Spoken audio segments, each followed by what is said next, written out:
नमस्कार फ्रेंड्स, आप सभी को मेरा प्रणाम। मैं सरिता राठौर। फ्रेंड्स, आज आप सभी को राम मंदिर बनने की हार्दिक शुभकामनाएं और हमारे राम लला आज विराजमान हुए। आप सभी को जय सिया राम।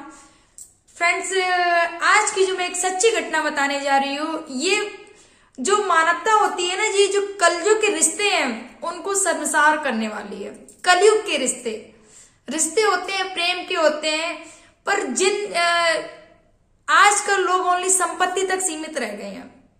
अगर आपके पास संपत्ति है, पैसा है तो रिश्ते हैं, नहीं तो कोई रिश्ते नाते नहीं होते हैं। जीते जी मरते दम तक लोग इसी प्रॉपर्टी के चक्कर में बने रहते हैं।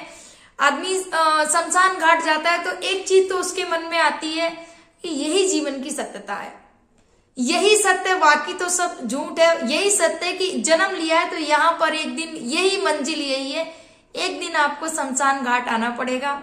और ये सत्य है, क्योंकि शमशान घाट में जाके एक विरक्ति होती है, एक अनुभूति होती है इसकी कि ये सत्य है, एक दिन यही यहाँ हमें आना पड़ेगा, एक दिन हमें भी ऐसे ही इस चिता के ऊपर जलना पड़ेगा। और ये सत्य है। लेकिन कलयुग की दो बेटियां, उनको बिल्कुल भी लज्जा नहीं आती है। दोनों बेटियों ने अपनी माँ के शव को 9 घंटे इंतजार करवाया। सोचिए, मुखाग्नि भी दी जा रही थी और उसको बुझवा दिया गया। कितनी सोचनीय बात है। ओनली चंद ये जमीन के टुकड़ों के लिए कहां तक कितनी गिरती जा रही है इंसान की इंसानियत। वो माँ बहुत ही अमीर समझी जा रही थी, लेकिन वो माँ कितनी गरीब निकली रिश्तों के मायने में, कि उनकी बेटियों के चक्कर में 9 घंटे सबको रखा गया और शमशान में पुलिस बुलाई गई और वहां संपत्ति के कागज बंटवाए जा रहे थे। कागज की, हाँ, जब तक बंटवारा नहीं होगा, जब तक चिता को आग नहीं दिया जाएगा। सोचिए कितनी अभागी रही होगी वो माँ, जिस माँ ने ऐसे बच्चों को जन्म दिया कि उसके बच्चे वो सबसे गरीब निकली रिश्तों के मायने में। जिस माँ ने अपनी बेटियों को पाल पोस के बड़ा किया और आज उसकी चिता को जलने के लिए वो 2 बेटियों ने 9 घंटे इंतजार करवाया। सोच सकते हैं आप। तो चलिए हम इस बात को शुरू करते हैं। ये बात है मथुरा की, हमारी उत्तर प्रदेश की ये बात है ना, मथुरा जिले की है। जो पुष्पा देवी 85 वर्ष उनकी उम्र होती है और उनकी मृत्यु हो जाती है। उनकी 3 बेटियां होती हैं, जो कि अपनी बड़ी बेटी के साथ में वो रहा करती थी। बड़ी बेटी के साथ में रहती थी, आराम से उनका जीवन चल रहा था। पर एक समय आता है, बुढ़ापा है, 85 वर्ष उनकी उम्र होती है और 14 जनवरी को उनकी मृत्यु हो जाती है। जब 14 जनवरी को उनकी मृत्यु हो जाती है और उसके बाद में पता चलता है कि वो नहीं रही, कुछ उन्होंने जीते जी अपनी प्रॉपर्टी जिसके यहाँ बड़ी बेटी के यहाँ रहती थी तो उनके नाम पर कर दी थी। क्योंकि स्वाभाविक सी बात है, जो बुढ़ापे में जो सेवा करेगा, माँ बाप को भी रहता है, जो हमारी सेवा करेगा वो लेगा हमारी प्रॉपर्टी। और फर्ज भी बनता है, अगर आप बुढ़ापे में सेवा नहीं कर रहे हो तो फिर आपका कैसा हक है। भले आप लड़के बने हो या लड़की बने हो, अगर आप अपने माँ बाप का बुढ़ापे में आप जीते जी उनका ध्यान नहीं रख रहे हो, उनकी सेवा नहीं कर रहे हो, तो फिर आपका कोई हक नहीं बनता उस प्रॉपर्टी पर। क्यों हक बनेगा? माँ बाप जिसके साथ रहेंगे, जो उनकी देख रेख करेगा, उनका हक बनता है प्रॉपर्टी पर, और होना भी चाहिए। तो जो पुष्पा देवी होती हैं 85 वर्ष, वो कुछ हिस्सा अपनी बेटी को नाम कर देती हैं। जो बड़ी बेटी की यहाँ वो रह रही होती हैं, नाम कर देती हैं। छोटी बेटियों को पता होता कि हाँ, माँ ने ये प्रॉपर्टी बड़ी वाली बहन को नाम कर दी। उनको बुरा भी नहीं लगना चाहिए। अगर कोई उनको उनकी देख रेख रख रहा है, कोई उनके बुढ़ापे में किसी कोई सहारा बना हुआ है, उनकी बेटी, तो उनका पूरा हक बनता है प्रॉपर्टी पर जिस दिन 14 जनवरी को खबर आती है दोनों बेटियों के पास में कि उनकी माँ की मृत्यु हो गई है, तो दोनों बेटियां वहां पहुंचती हैं और शमशान घाट में दोनों बेटियां झगड़ा डाल देती हैं। वहां के जो पुजारी जी होते हैं वो बताते हैं कि हाथापाई भी हो जाती है इस चक्कर में।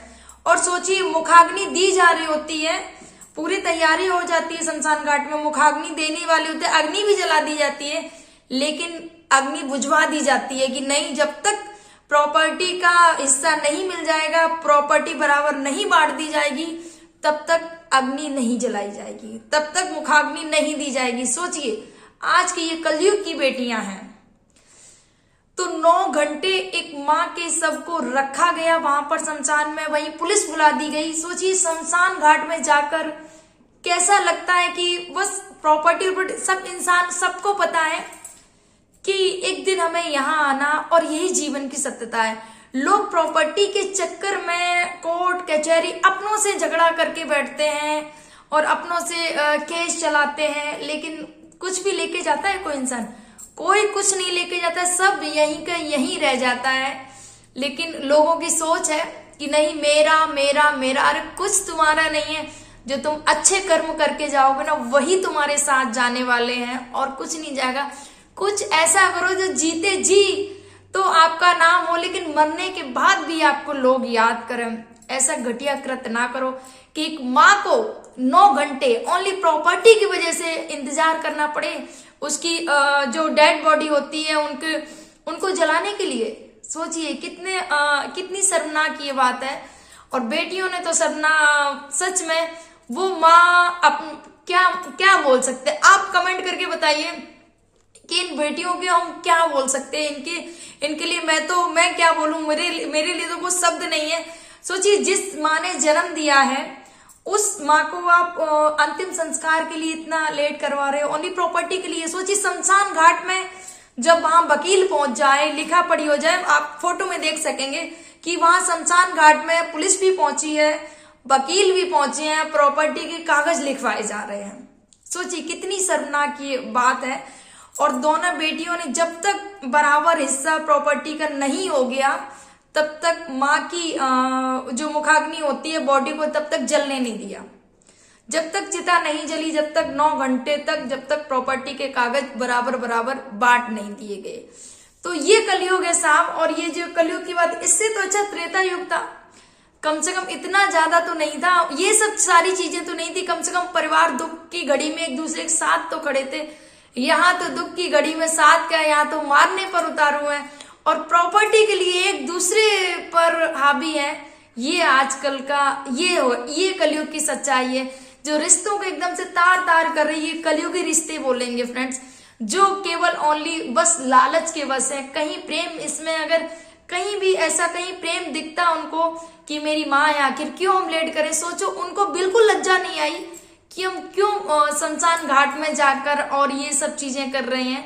हमारे हिंदू धर्म में तो महिलाएं तो जाती नहीं शमशान घाट में, ओनली पुरुष ही जाते हैं। अस्थि वहां पर जो चिता जलाई जाती है। लेकिन बेटियों को देखिए शमशान घाट जाकर भी उनको बिल्कुल भी नहीं लगा कि हम सब ये क्या कर रहे हैं। और ये मथुरा की सच्ची घटना है, आप सभी को मैं बता दूं। पुष्पा देवी जो नहीं रहती है, जैसे कि मैंने आपको बताया, ये कलयुग रिश्ते हैं, वही प्रॉपर्टी। लेकिन इनको ये चीज नहीं आती है समझ में, ये जो प्रॉपर्टी के पीछे लड़े जा रहे हो, मरे जा रहे हो, एक टुकड़ा भी नहीं ले जा पाते हो। लोग इतने ज्यादा स्वार्थी हैं कि दूसरों की खुशियों की भी चिंता नहीं करते हैं, दूसरों को नहीं सोचते। अरे जाने दो, सामने वाला दुखी है तो होने दो, हमें सुकून मिलना चाहिए, हम माला माल रहने चाहिए, हमारे पास खूब प्रॉपर्टी होनी चाहिए, भले उसके लिए खूब अपनों से लड़ जाएं या झगड़ा कर लें या कुछ भी कर लें। ये आजकल कलयुग लोगों की मानसिकता हो गई है कि कई प्रॉपर्टी, बहुत सारे ऐसे मैटर हैं कि प्रॉपर्टी के लिए लोग दूसरों को भले दुखी बना रहे, हम सुखी हैं। ये चीजें लोगों की मानसिकता और ये सत्य है। लेकिन आज ये जो कलयुग की जो बेटियों ने किया है, मुझे तो बहुत खराब लगा फ्रेंड्स। आपको कैसा लगा कमेंट करके जरूर बताइए, आपके क्या विचार है इस पर, तो प्लीज कमेंट जरूर करिएगा। और मुझे तो बिल्कुल नहीं अच्छा लगा क्योंकि शमशान घाट में एक माँ को 9 घंटे तक प्रॉपर्टी के कागजों के लिए इंतजार करवाना पड़े, बहुत ही शर्मनाक है। और रिश्तों को तार तार करने वाला ये जो मैटर हुआ है, पहली बार ऐसा मैटर आया कि शमशान घाट में पहुंच जाए कोर्ट कचहरी पुलिस वहां पर, और बेटियां वहां झगड़े के लिए, बल्कि बेटियां तो बहुत समझदार मानते हैं क्योंकि उन्हें प्रॉपर्टी से कोई ज्यादा मोह नहीं होता है। लेकिन ये कलयुग है साहब, कुछ भी हो सकता है यहाँ पर। और फ्रेंड्स एक बार फिर से आप सभी को राम मंदिर बनने की हार्दिक बधाई और शुभकामनाएं। जय सिया राम, भारत माता की जय, वंदे मातरम।